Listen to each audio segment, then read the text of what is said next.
Confesión de pecado. Un sermón con 7 textos. Sermón predicado la mañana del domingo 18 de enero de 1857 por Charles Haddon Spurgeon en Music Hall, Royal Surrey Gardens, Londres. Mi sermón de esta mañana se apoyará en 7 textos, y sin embargo me atrevería a decir que no habrá ni 3 palabras diferentes en la totalidad de ellos, pues sucede que los 7 textos son todos semejantes, a pesar de que se encuentran en 7 diferentes porciones de la Santa Palabra de Dios. Sin embargo, necesito utilizarlos a todos para ejemplificar diferentes casos. Debo pedirles a los que trajeron sus Biblias que se refieran a los textos conforme los vaya mencionando. El tema del sermón de esta mañana será la confesión del pecado. Nosotros sabemos que esto es absolutamente necesario para la salvación. A menos que haya una verdadera confesión de corazón a Dios de nuestro pecado, no tendremos ninguna promesa de que encontraremos misericordia por medio de la sangre del Redentor. Mas el que confiesa los pecados y se aparta de ellos, alcanzará misericordia, pero no hay ninguna promesa en la Biblia para el hombre que no confiese sus pecados. Sin embargo, como sucede con cada punto de la Escritura, hay un riesgo de que estemos engañados, y muy especialmente en el tema de la confesión del pecado.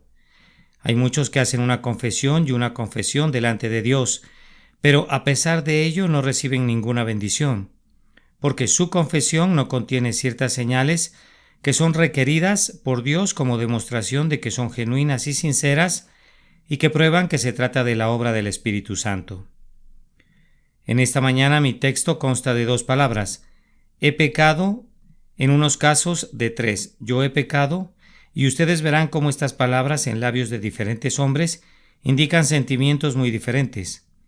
Mientras que uno dice he pecado y recibe el perdón, otro que analizaremos dice he pecado y prosigue su camino para ennegrecerse con peores crímenes que antes y sumergirse en mayores profundidades de pecado que hasta este punto hubiera experimentado.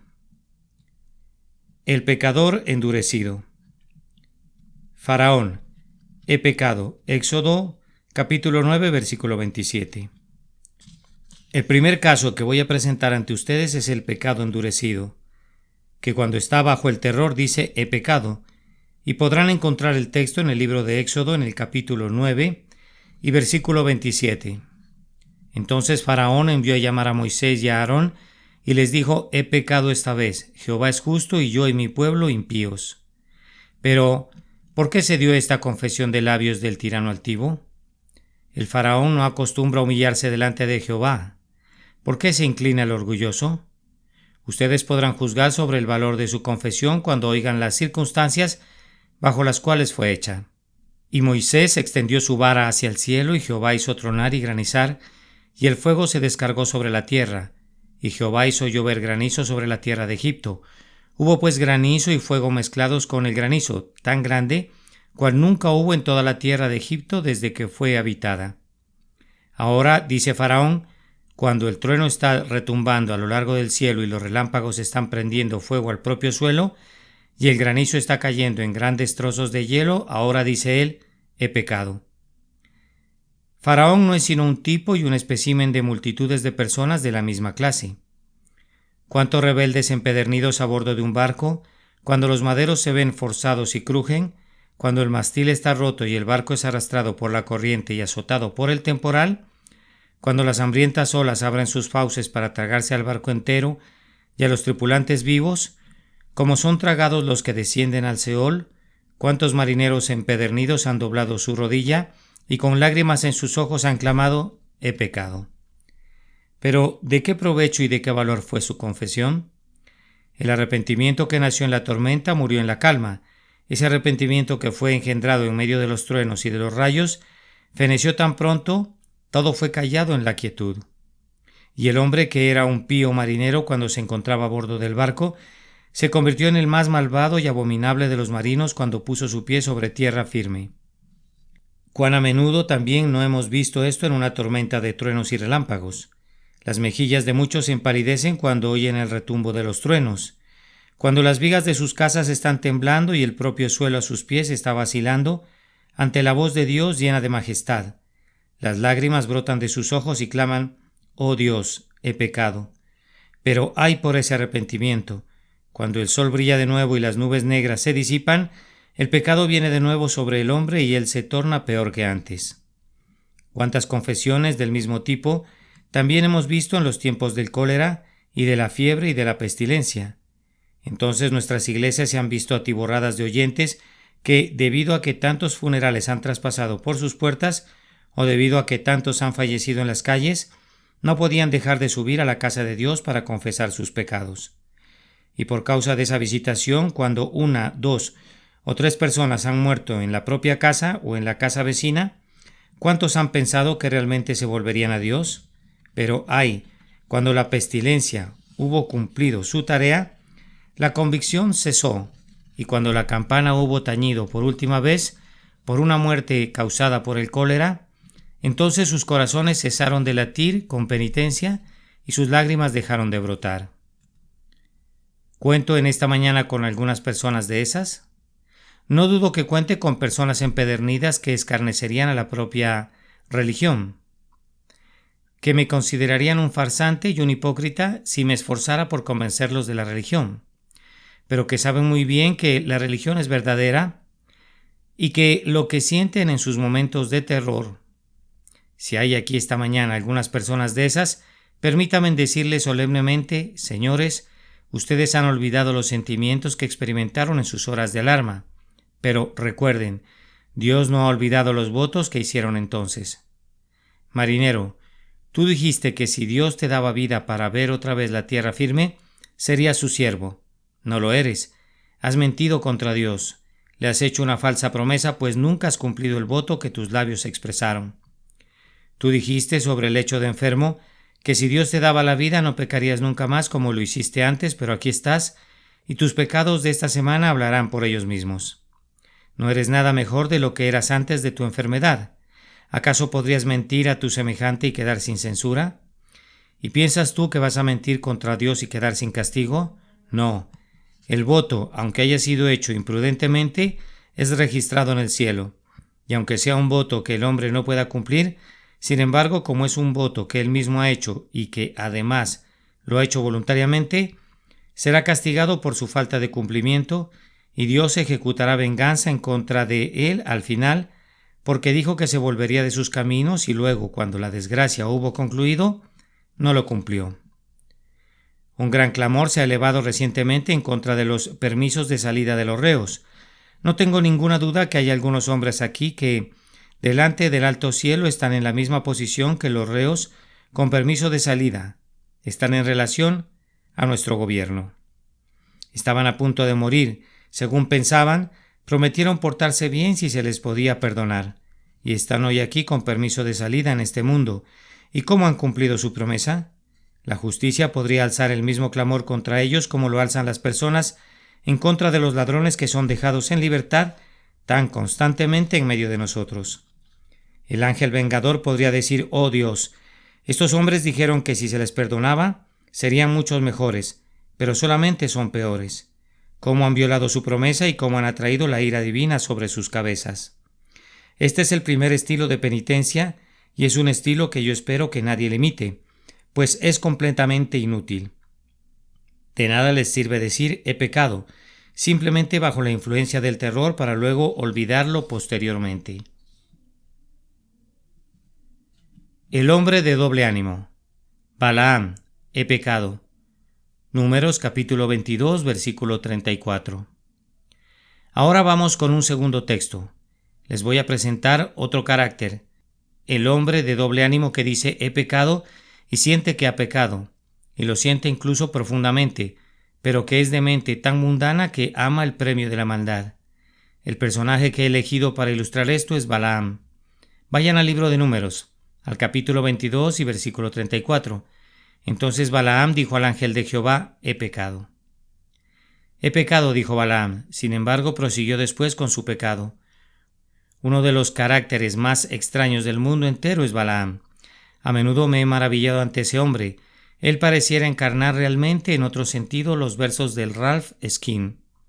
Al bien y al mal igualmente inclinado y a la vez un diablo y un santo. Pues realmente parecía ser ambas cosas. En algunos momentos nadie podía hablar más elocuentemente y más verazmente, y en otros momentos Balaam exhibía la más ruin y sórdida avaricia que pudiera deshonrar a la naturaleza humana. Imagínense que están viendo a Balaam. Está parado en la cumbre del cerro y allí están las multitudes de Israel a sus pies. Se le pide que los maldiga y clama: ¿por qué maldeciré yo al que Dios no maldijo? Y cuando Dios abre los ojos de Balaam, comienza a hablar incluso de la venida de Cristo y dice: lo veré, mas no ahora, lo miraré, mas no de cerca. Y luego concluye su disertación diciendo: muera yo la muerte de los rectos y mi postrimería sea como la suya. Y ustedes dirían de ese hombre que es un carácter esperanzador. Esperen a que baje de la cima del monte y le oirán dar el más diabólico consejo al rey de Moab, un consejo que era posible que el propio Satanás lo sugiriera. Balaam le dijo al rey: no podrías vencer a este pueblo en la batalla, pues Dios está con ellos. Intenta alejarlos de su Dios. Y ustedes saben cómo los habitantes de Moab, con lascivias desvergonzadas, trataron de alejar a los hijos de Israel de la lealtad a Jehová.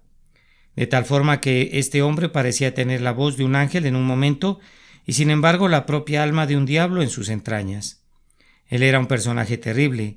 Él era un hombre de dos propósitos, un hombre que iba en gran medida hasta el fin siguiendo dos propósitos. Yo sé que la Escritura dice: ninguno puede servir a dos señores. Ahora, esto es malentendido con frecuencia. Algunos lo leen: ninguno puede servir a dos señores. Sí puede servir a tres o a cuatro. La manera de leerlo es esta: ninguno puede servir a dos señores. Ambos no pueden ser señores. Puede servir a dos, pero ambos no pueden ser su señor. Un hombre puede servir a dos que no sean sus señores, o podría servir hasta 20. Él podría vivir para 20 propósitos diferentes, pero no puede vivir para más de un propósito rector, pues solo puede haber un propósito rector en su alma. Pero Balaam se esforzaba por servir a dos señores. Era como la gente de la que se decía: temían a Jehová y honraban a sus dioses, o como Rufus, que era una hogaza de pan de la misma levadura. Pues ustedes saben que nuestro antiguo rey Rufus pintó a Dios de un lado de su escudo y al diablo del otro, y abajo escribió el lema: disponible para los dos, sigo al que pueda. Hay muchas personas de ese estilo que están listas para ambos cuando se encuentran con un ministro. Cuán píos y santos son. El día domingo esas personas son la gente más respetable e íntegra del mundo, según pensarías. En verdad, hasta afectan un amaneramiento al hablar, afectación que consideran eminentemente religiosa. Pero en los días de semana, si quisieras encontrar a los mayores pillos y tramposos, son precisamente algunos de esos hombres que son tan mojigatos en su piedad. Ahora, tengan la seguridad, mis queridos lectores, que ninguna confesión de pecado puede ser genuina a menos que sea hecha de todo corazón. De nada sirve decir he pecado y luego seguir pecando. He pecado, dices tú, y muestras un rostro sereno, muy sereno, pero ay por ese pecado que cometerás cuando te alejes. Algunos hombres parecieran haber nacido con dos temperamentos. Cuando estaba en la biblioteca de Trinity College, Cambridge, observé una hermosa estatua de Lord Byron. El bibliotecario me dijo: párese aquí, señor, mire. Y dije: qué hermoso rostro intelectual, qué gran genio era. Pase por aquí, me dijo, al otro lado. Ah, qué demonio. Allí está el hombre que desafió a la deidad. Parecía tener tan mal cariz y tan terrible mirada en su rostro que semejaban la pintura que Milton hizo de Satanás cuando dijo: mejor reinar en el infierno que servir en el cielo. Yo me alejé y le dije al bibliotecario: ¿cree que el artista diseñó esto? Sí, respondió. Deseaba pintar los dos caracteres, el grande, grandioso, el casi sobrehumano genio que poseía, y también la enorme masa de pecado que albergaba en su alma. Hay algunos hombres de ese mismo tipo. Me atrevo a decir que, como Balaam, quisieran demolerlo todo usando como argumento sus encantos. Podrían obrar milagros y, sin embargo, al mismo tiempo hay algo en ellos que revela un hórrido carácter de pecado tan grande como el que parecería ser su carácter por la justicia. Balaam, ustedes saben, ofreció sacrificios a Dios sobre el altar de Baal. Ese era justamente el tipo de su carácter. Muchos lo hacen ofrecen sacrificios a Dios en el santuario de Mamón, y aunque dan para la construcción de una iglesia y distribuyen a los pobres, en la puerta contigua de su despacho trituran al pobre por pan y exprimen la propia sangre de la viuda, para poder enriquecerse.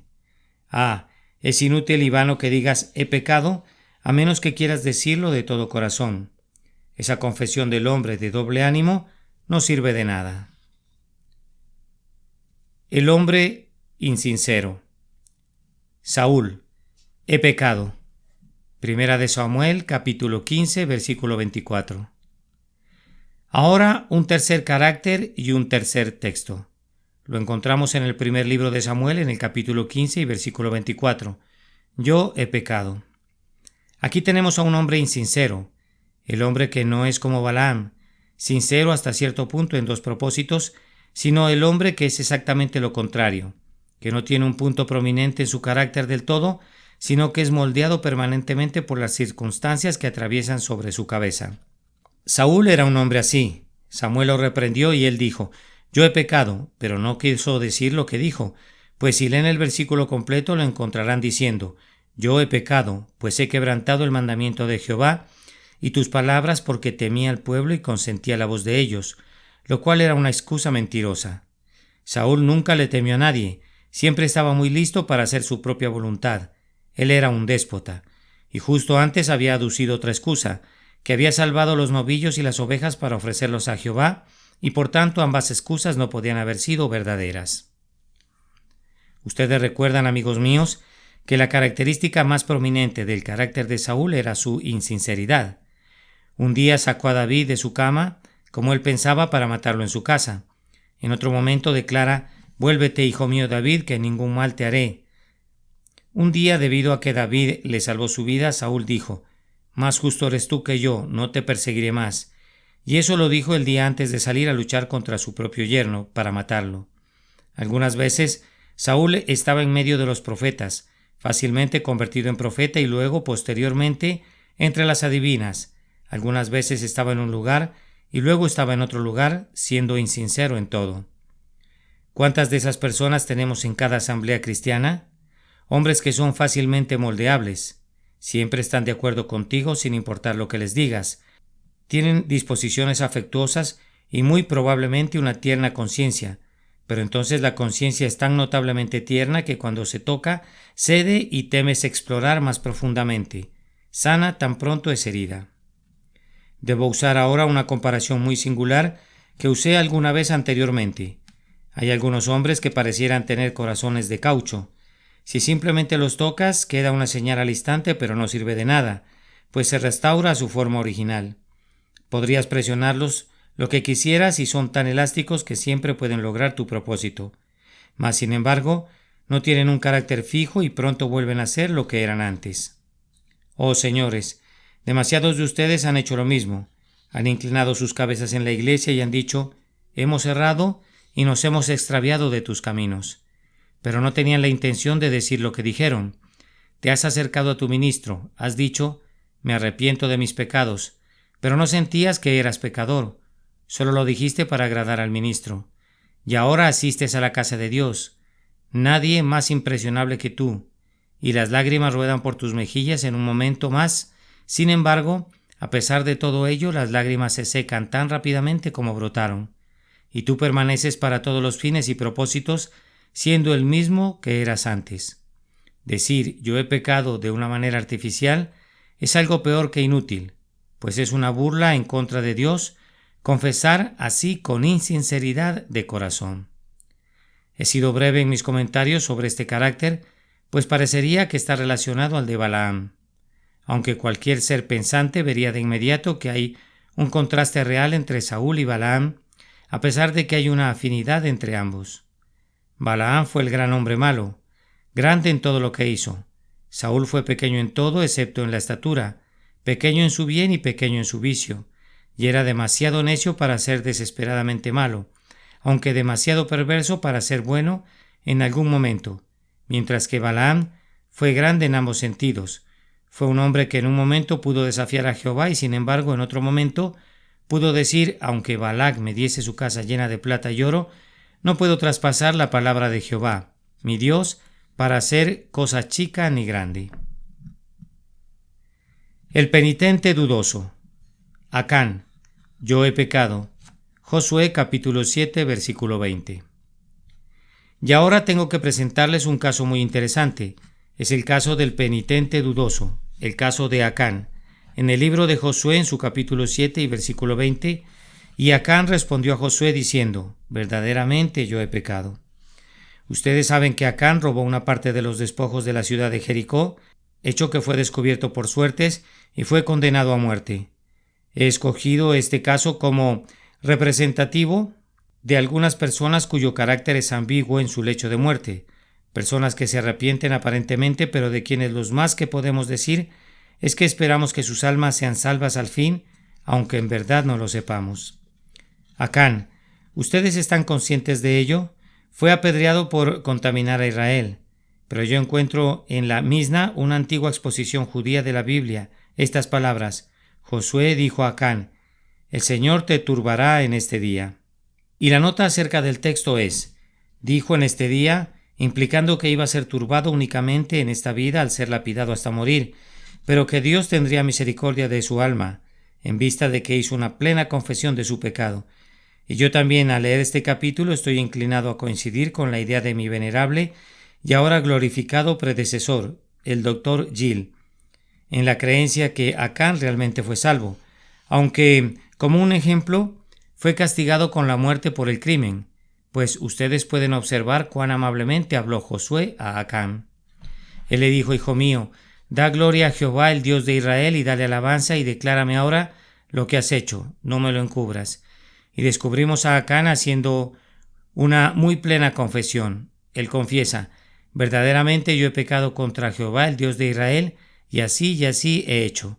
Pues vi entre los despojos un manto babilónico muy bueno, y 200 siclos de plata y un lingote de oro de peso de 50 siclos, lo cual codicié y tomé. Y he aquí que está escondido bajo tierra en medio de mi tienda, y el dinero debajo de ello. Parece una confesión tan plena que, si me permitiera juzgar, yo diría: espero conocer a Acán el pecador delante del trono de Dios. Pero encuentro que Matthew Henry no comparte esa opinión, y muchos otros expositores consideran que de la misma manera que su cuerpo fue destruido, también fue su alma. Por tanto, he seleccionado su caso como representativo de un dudoso arrepentimiento. Queridos amigos, me ha tocado en suerte estar junto a muchos lechos de muerte y ver muchos arrepentimientos como este.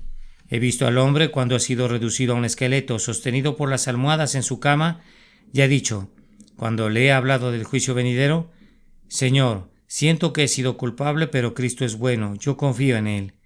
Y yo he dicho dentro de mí: yo creo que el alma de ese hombre es salva, pero siempre me he alejado con la melancólica reflexión que no recibí pruebas de ello, más allá de sus palabras, pues se requiere de pruebas en actos y en vida futura, para poder sostener una firme convicción sobre la salvación de un hombre. Ustedes saben ese importante hecho, que un médico guardó una vez un registro de 1000 personas que creían que se estaban muriendo y que él creía que eran penitentes. Él escribió sus nombres en un libro como personas que, si hubiesen muerto, habrían ido al cielo. Esas personas no murieron, sino que vivieron. Y él comenta que de las 1000 personas no hubo ni 3 que fueran verdaderamente convertidas después, sino que regresaron otra vez a sus pecados y fueron tan malas como siempre. Queridos amigos, yo espero que ninguno de ustedes tenga un arrepentimiento en su lecho de muerte como aquellos. Yo espero que su ministro o que sus padres no tengan que estar junto a su lecho y luego se alejen y tengan que decir: pobre individuo, yo espero que sea salvo. Pero los arrepentimientos a la hora de la muerte son cosas muy endebles.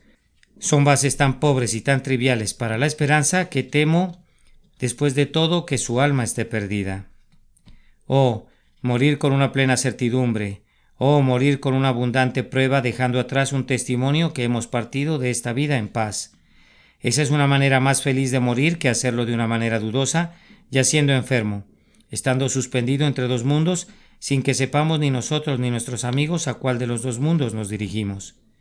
Que Dios nos conceda gracia para que demos en nuestras vidas evidencias de verdadera conversión, para que nuestro caso no sea dudoso. El arrepentimiento de la desesperación. Judas. yo he pecado. Mateo capítulo 27 y versículo 4.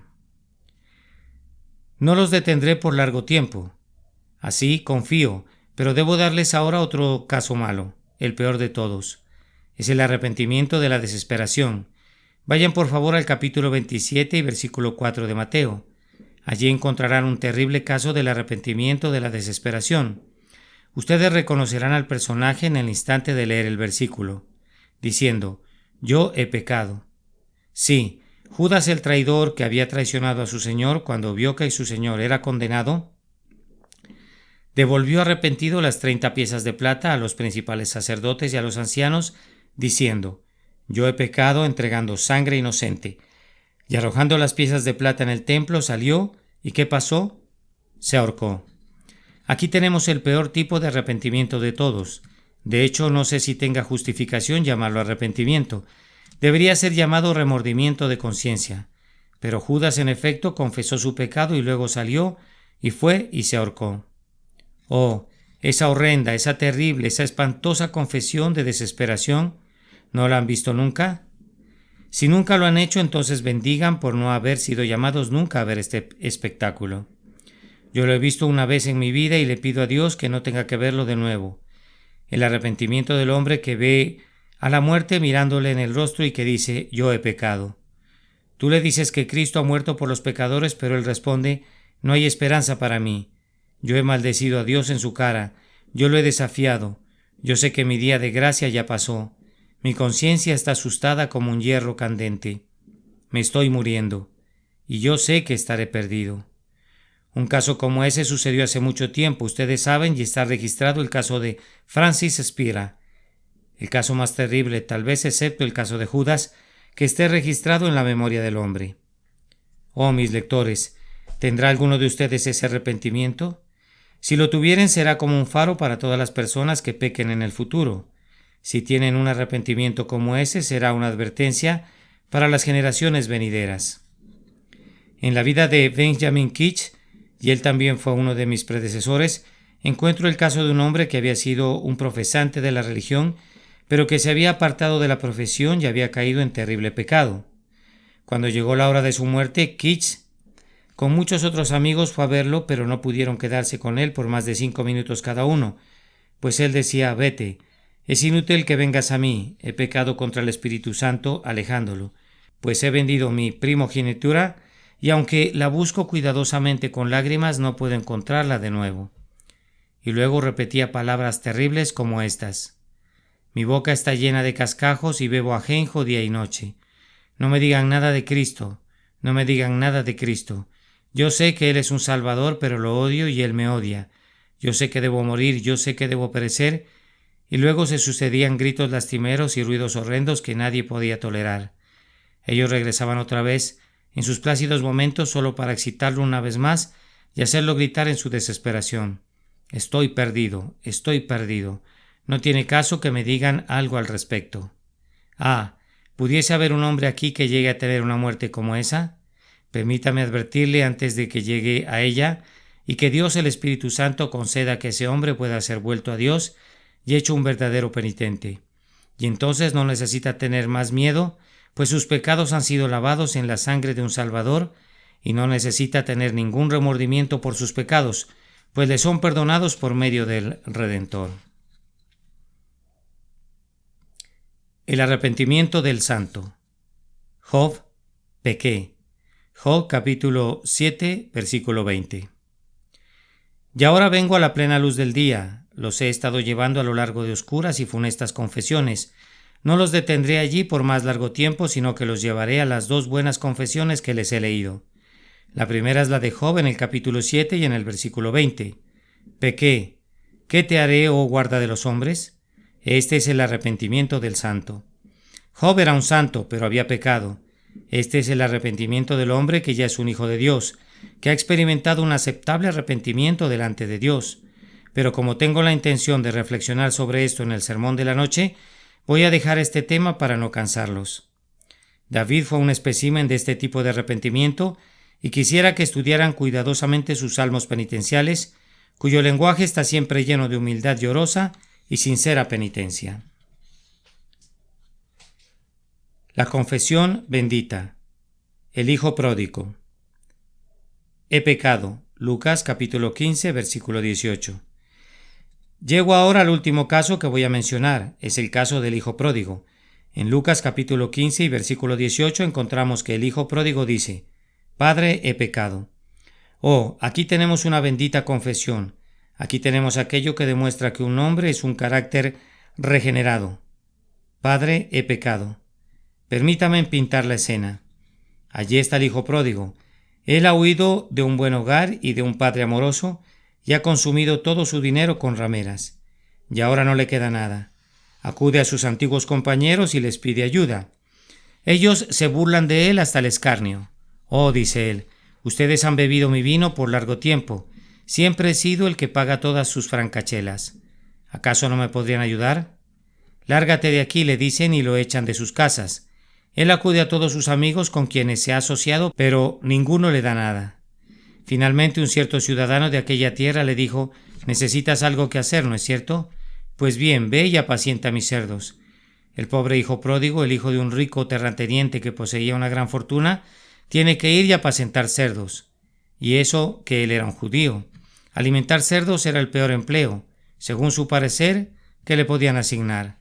Véanlo allí vestido de escuálidos harapos, alimentando a los cerdos. ¿Cuál era su salario? Vamos, era tan poca cosa que él deseaba llenar su vientre de las algarrobas que comían los cerdos, pero nadie le daba. Mírenlo, allí está, con sus compañeros plebeyos en la posilga, con todo su cieno y su inmundicia. Súbitamente un pensamiento puesto allí por el buen espíritu atraviesa su mente. ¿Cómo es posible, pregunta, que en la casa de mi padre haya abundancia de pan e inclusive hay en exceso, y yo aquí perezco de hambre? Me levantaré e iré a mi padre y le diré: Padre, he pecado contra el cielo y contra ti. Ya no soy digno de ser llamado tu hijo. Hazme como a uno de tus jornaleros. Y se levantó y se fue. Mendiga en todo su camino de pueblo en pueblo. Algunas veces alguien lo lleva en su carruaje, tal vez, pero en otros momentos va caminando trabajosamente, subiendo las áridas colinas y descendiendo a los desolados valles, completamente solo. Y ahora por fin llega a la colina ubicada fuera de la aldea y ve la casa de su padre al pie de la misma. Allí está el viejo álamo frente a la casa y allá están los promontorios alrededor de los cuales él y su hermano solían correr y jugar. Y ante el espectáculo de la vieja casa solariega, todos los sentimientos y las asociaciones de su antigua vida se le vinieron de golpe, y las lágrimas rodaron por sus mejillas y casi estaba a punto de salir huyendo otra vez. Dice: me pregunto si mi padre ha muerto, y me atrevería a decir que a mi madre se le destrozó el corazón cuando me fui lejos. Siempre fui su favorito, y si alguno de ellos vive no me querrá ver nunca. Cerrarán la puerta en mi cara. ¿Qué he de hacer? No puedo regresar y tengo miedo de seguir adelante. Y mientras deliberaba de esta manera, su padre había estado paseándose por el techo de la casa, buscando a su hijo, y aunque el hijo pródigo no podía ver a su padre sí podía verle bien. El padre baja las escaleras tan rápido como puede, corre hacia él y mientras está considerando huir de nuevo, los brazos de su padre rodean su cuello y comienzan a besarlo, como un padre amante, en verdad, y luego el hijo comienza a decir: Padre, he pecado contra el cielo y contra ti, y ya no soy digno de ser llamado tu hijo. E iba a regresar. Hazme como a uno de tus jornaleros. Pero su padre tapó su boca con su mano. No digas nada más, le dice. Yo te perdono todo. No me dirás nada acerca de ser un jornalero. No aceptaré nada de eso. Ven conmigo, le dice. Entra, pobre hijo pródigo.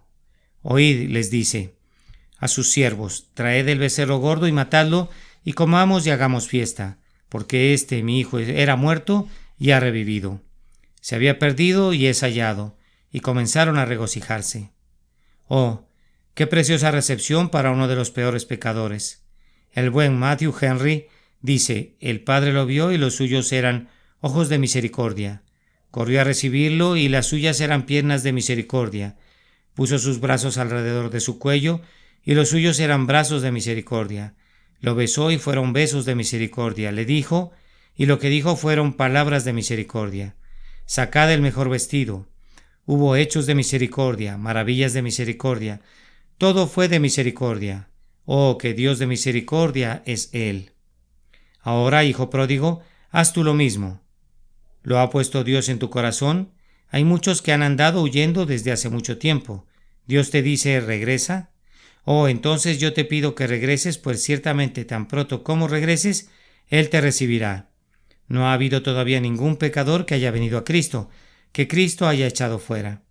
Si Él te echara fuera, tú serías el primero. Oh, si simplemente le probaras. Ah, Señor, yo soy tan negro, tan inmundo, tan vil. Bien, ¿qué pasa contigo? No eres más negro que el hijo pródigo. Ven a la casa de tu padre y tan ciertamente como Él es Dios, Él mantendrá su palabra. Al que a mí viene, no le echo fuera. Oh, si yo pudiese oír que algunos han venido a Cristo esta mañana, yo en verdad le bendeciría. Debo decir en este punto, para honra de Dios y de Cristo, una noble circunstancia, y luego habré concluido. Ustedes recordarán que una mañana mencioné el caso de un infiel que había sido un escarnecedor y un burlador, pero que por medio de la lectura de uno de mis sermones impresos había sido traído a la casa de Dios y luego a los pies de Dios. Bien, el pasado día de Navidad, el mismo infiel juntó todos sus libros y fue al mercado de Norwich, y allí hizo una retractación pública de todos sus errores y una profesión de Cristo, y luego, tomando todos sus libros que él había escrito y que guardaba en su casa, sobre temas impíos los quemó a la vista del público. He bendecido a Dios por tal maravilla de gracia como esa, y oro para que haya muchos casos más de individuos que, aunque hayan nacido como hijos pródigos, regresen todavía a casa diciendo, he pecado. Amén. Confesión de pecado. Un sermón con 7 textos. Sermón predicado la mañana del domingo 18 de enero de 1857 por Charles Haddon Spurgeon, en Music Hall, Royal Surrey Gardens, Londres.